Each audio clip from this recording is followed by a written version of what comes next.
Salam dəyərli şagirdlər və dəyərli müəllimlər. Sizinlə bugünkü mövzumuz fonetikadan samitlər bölməsidir. Testdə kifayət qədər çox düşən mövzudur və diqqətlə qulaq asmağınız xahiş olunur. Deməli, dilimizdə 25 samit səs var. Onlardan ikisi isə K ştrix və X ştrixin hərf qarşılığı yoxdur. Yəni, bunlar yalnız səs formasında mövcuddurlar deyə. Deyirik ki, 23 hərfimiz, samit hərfimiz, 25 samit səsimiz var. Və bu samit səslərimiz, yadda saxlayaq, iki qrupa bölünür. Kar və cingiltili samitlər. Məsələn, hər bir cingiltili samitin bir kar qarşılığı olur. Bu, onlar səsləşmə zamanı bir-birinə bənzəyən səslər olur. Məsələn, B-nin səsləşmə zamanı bənzəyəni P-dir, G-nin K-dir. Yəni, məsələn, D-nin T-dir. Çünki kar forması ilə cingiltili formasını ayırt eləmənin daha rahat yolunda sizə deyim. Məsələn, əlinizi gətirirsiniz belə, siz onu tələffüz edirsiniz. Məsələn, B, P. Daha az küydəyən cingiltili olur, daha çox küydəyən, yəni daha çox əlinizə təsir edirsə olur kar. Məsələn, G ilə K-ni yoxlayaq. G, K. K-də daha çox təsir gəldi əlimə. Ona görə də K oldu kar, G oldu cingiltili. Belə də yadda saxlaya bilərsiniz. Bu qruplaşmanı əzbərləyirik, çünki fonetika suallarında, məsələn, bu situasiyanı mütləq bilməliyik. Və yadda saxlayaq ki, bunlardan, cingiltlərdən L, M, N, R sonor samitlərinin kar qarşılığı yoxdur. H kar samitinin isə cingiltili qarşılığı yoxdur. Yəni, bunlar qarşılıqsız samitlərdir. Və bu sonor samitlərdən M ilə N isə burun samitləri də hesab olunurlar. Bunlar nəzəri məlumatlarıdır, yadda saxlayaq. Deməli, indi isə keçək birbaşa samit qaydalarımıza, yəni samitlərin tələffüz zamanı dəyişməsi ilə bağlı qaydalardır bunlar və ən vacib qaydalar hesab olunurlar. Birinci qaydamız BDCG qaydası hesab olunur. Mən bunu həmişə şagirdlərə izah edəndə bu cür izah edirəm. Nə deməkdir bu? Əgər hər hansı bir sözün sonu, əksər sözlərimizə aiddir bu, B, D, C, G hərfləri ilə bitərsə, yəni yazılışda, yadda saxlayırıq. Əgər onlara samit qoşulsa, yəni bu B, D, C, G ilə bitən sözlərə samit qoşulsa, onlar öz kar qarşılığına keçəcəklər. Amma sait qoşulsa olduğu kimi qalacaqlar. Nə deməkdir bu? Məsələn, bulud rəngində bulud sözü D ilə bitir. B, D, C, G-nin D-sidir. Ondan sonra görürük nə gəlib? Rəngi sözündə R samiti, yəni samit gəlir. O zaman D-miz öz kar qarşılığına keçir. D-nin də kar qarşılığı nədir? T. Olacaq bulud rəngi. Burada özündən sonra sözlə gələndə biz samitə fikir veririk, şəkilçi də gələndə orada samitə fikir veririk. Məsələn, buludlar da olsaydı tələffüzə bulud tutar deyəcəksən. Yəni D, T-yə keçəcək avtomatik olaraq.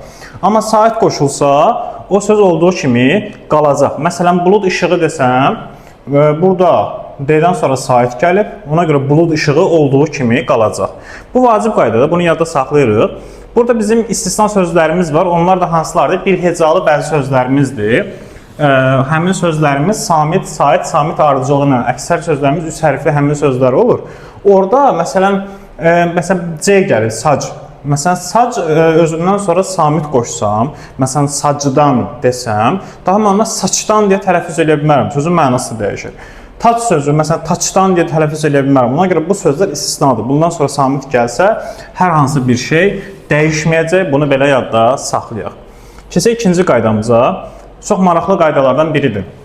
Yadda saxlayaq, sonu iki eyni samitlə bitən bir hecalı sözlərimiz. Hansılardır? His, zid, kül, fən, haqq tipli sözlərdir. Yadda saxlayaq, bunların qaydası necədir?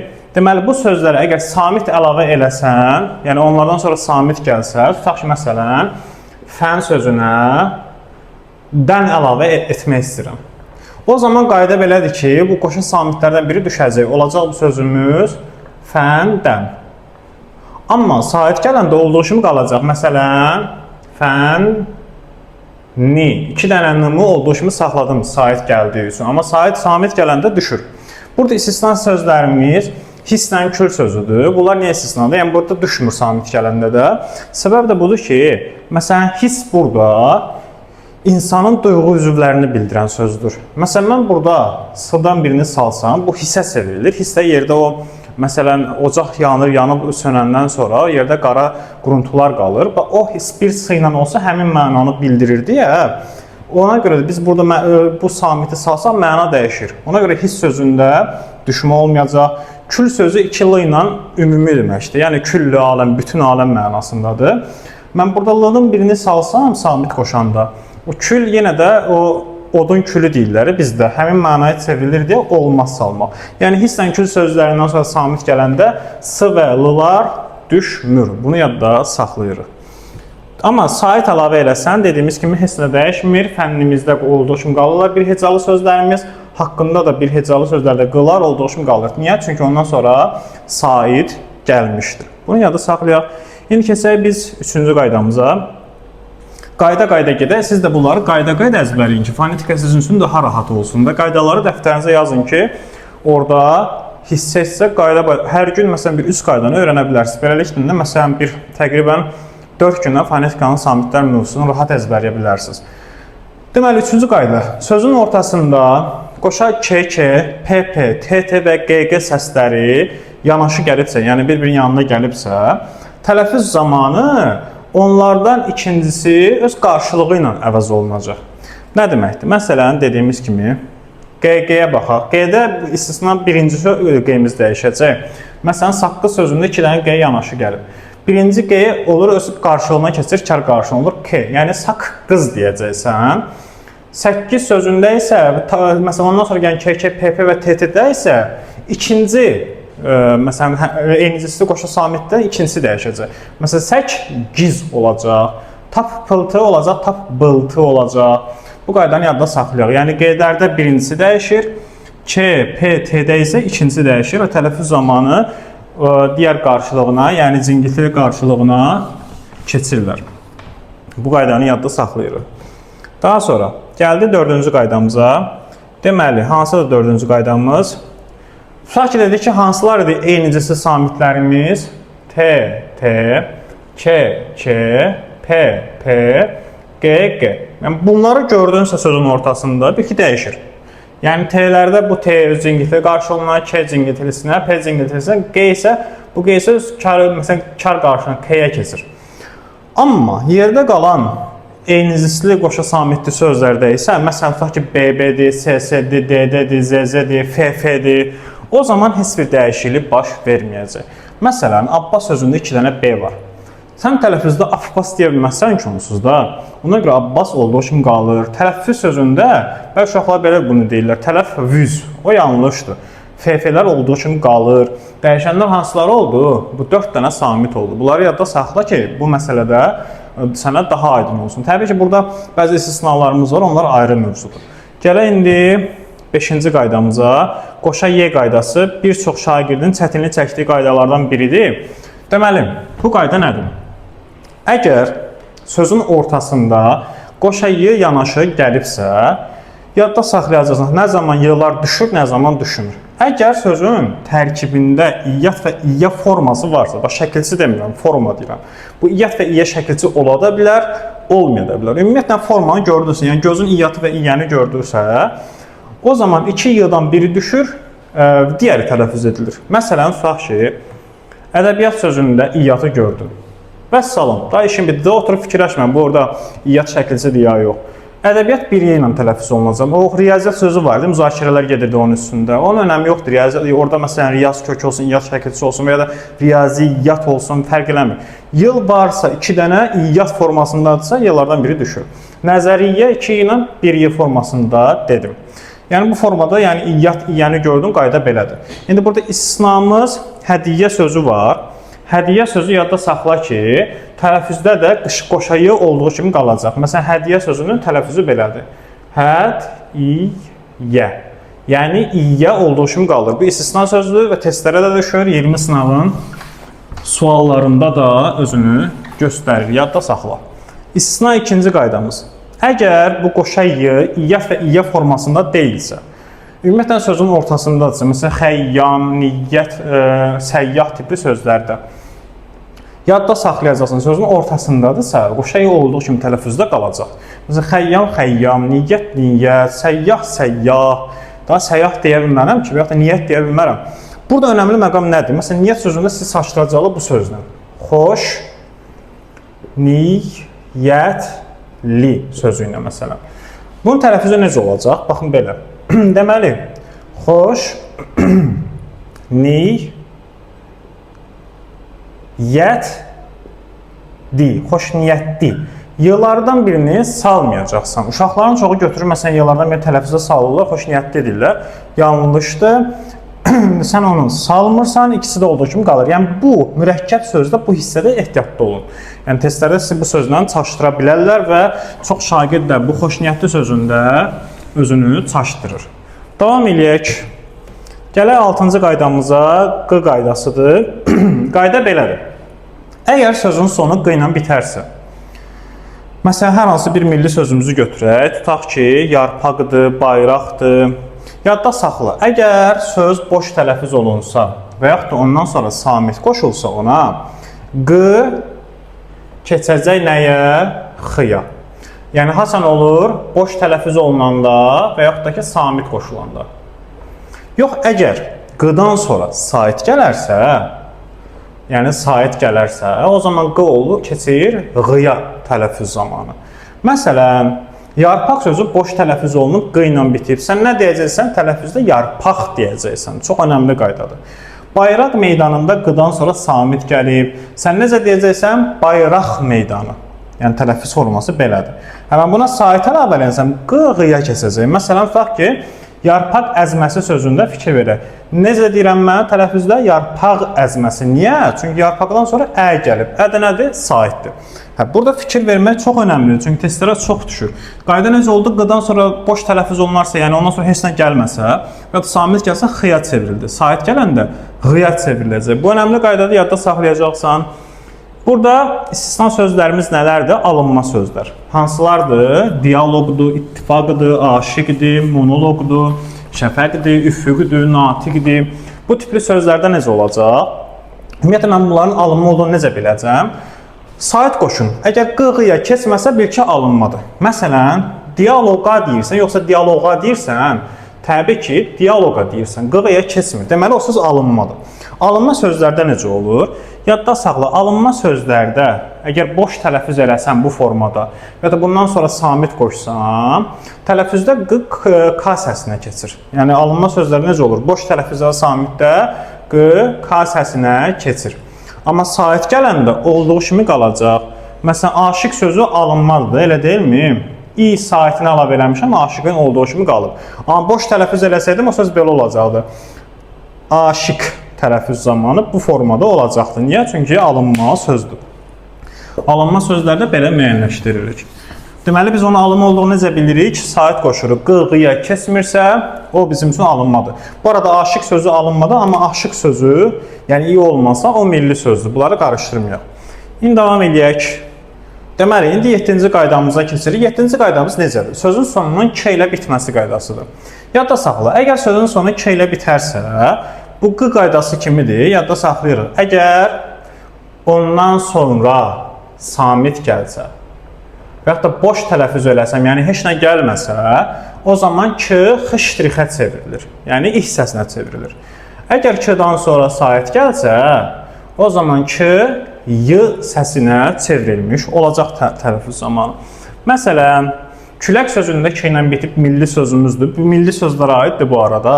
Məsələn, tələffüzə baxın, küləh ih səsi ilə mən tələffüz elədim.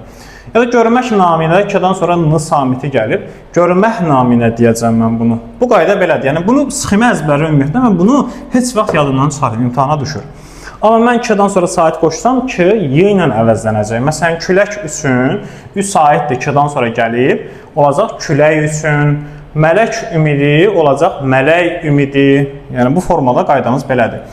Yəni 2-dan sonra samit gəlsə, boş tələffüz olunsa x-ştrix, sait gələrsə y-ya çevriləcək. İndi isə bunun da təbii ki alınması var. Bəzi alınma sözlər və milli mənşəli sözlər də var. Bir hecalı sözlər hesab olunurlar. Məsələn, iştirak, müdrik, təbrik tipli sözlər alınmadır. Türk, bürk, tək kimi sözlər isə bir hecalı ki ilə bitən milli sözlərimizdir. Yadda saxlayırsan bunları. Bunlar heç vaxt dəyişməyəcək. Məsələn, iştirakdır, müdrikdir, təbrikdir, türkdür, bürkdür. Buna nə qoşursansa qoş. Məsələn, iştirakdan da deyə bilərəm, iştiraka deyə bilərəm ki, orada y ilə əvəzlənmir.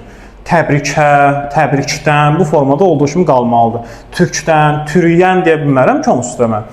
Ona görə də bunlar dəyişmirlər. Yadda saxla bu qaydanı. Belə, indi isə davam edək 8-ci qaydamızla. 8-ci qaydamız fonetikanın mən deyirəm ən önəmli qaydalarından biridir. Hansı qaydadır? Sözün ortasında iki müxtəlif kar samit yanaşı gələrsə, yəni iki dənə kar samitdir, müxtəlif kar samit yanaşı gələrsə. Məsələn, dəftər sözündə FT ikisi kar samitlərdir, bir-birinin yanında gəliblər. O zaman qayda necə olur? İkincisi öz zingitili qarşılığı ilə əvəz olunacaq. Məsələn, FT-də ikincisi hansıdır? T-dir. T olacaq D tələffüz zamanı. Məsələn, dəftər, dəftər kimi tələffüz olunacaq. Təşkil, iki dənə şık, nəyə kəsəcək? Göyə. Təşkil olacaq, təşkilat, təşkilat olacaq.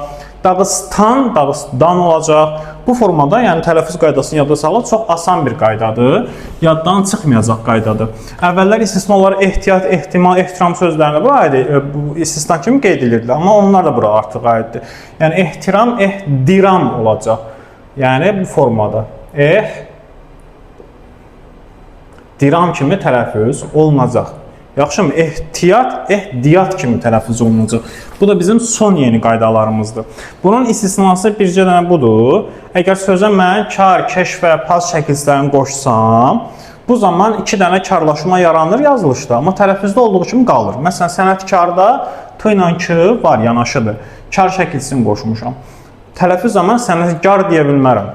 Olduğu kimi qalacaq. Zəhmətkeşdə T ilə K var. Zəhmətkeş kimi qalacaq. Aşpazda şp var, olduğu kimi qalacaq. Da aşpaz deyə bilməm. Ümumiyyətlə aşpaz anlayışı yoxdur. Bunu yadda saxlayırıq. Yəni bu şəkilsini əzbərlə. Kar, keş, paz. Bunlar qoşuldusa, qoşulu sözün son hərfi ilə bərabər dəyişmirlər tələffüz zamanı. Olduğu kimi qalacaqlar. Yadda saxlayırsan. Gəldi digər vacib qaydamıza. 9-cu qaydamızdır. Bu qayda da vacibdir. Qulaq asaq diqqətlə. Əgər sözün sonu D, N, R, S, Ş, T, Z samitlərindən bitibsə, hər hansı bir söz götürək, bu sözün sonuncu səsi, yəni sonuncu hərfi həmin samitlərindən bitibsə, həmin sözə L ilə başlayan samit əlavə eləsəm, L dəyişəcək, D, N, R səslərindən birinə çevriləcək. Məsələn, gəlin nümunələrə baxaq. Divanlar sözündə divan sözü N ilə bitib. Burada da N var. Okey mi? Okey. Mən ondan sonra gəlib L. Qaydamız nə idi? Əgər bunlarla bitən bir sözə mən L qoşsam, L dəyişib 3 səsdən birinə çevrilir. Burada avtomatik olaraq görək ki, divanlar, divanlar kimi tələffüz olunub. Mənim L-ım keçib N-ya avtomatik olaraq. Oğlanlar N ilə bitib, N var, oğlanlar olur. Qızlar Z ilə bitib, Z var burada, qızlar olur. Bulutlara D ilə bitib, L gəlib ondan sonra bulutlara olur. Yəni, L, D-ya keçib, qaydanı yadda saxlayırsan. Bu hərfləri necə əzbərləyəcəksən? D-nın dönər formasında yadda saxlayaq. Sonra, məsələn, T-zını toz formasını yadda saxlayaq. S-şını da sushi formasında yadda saxlayaq. Dönərin D, N, R-sı, tozun T-zısı, sushinin də S-şısı.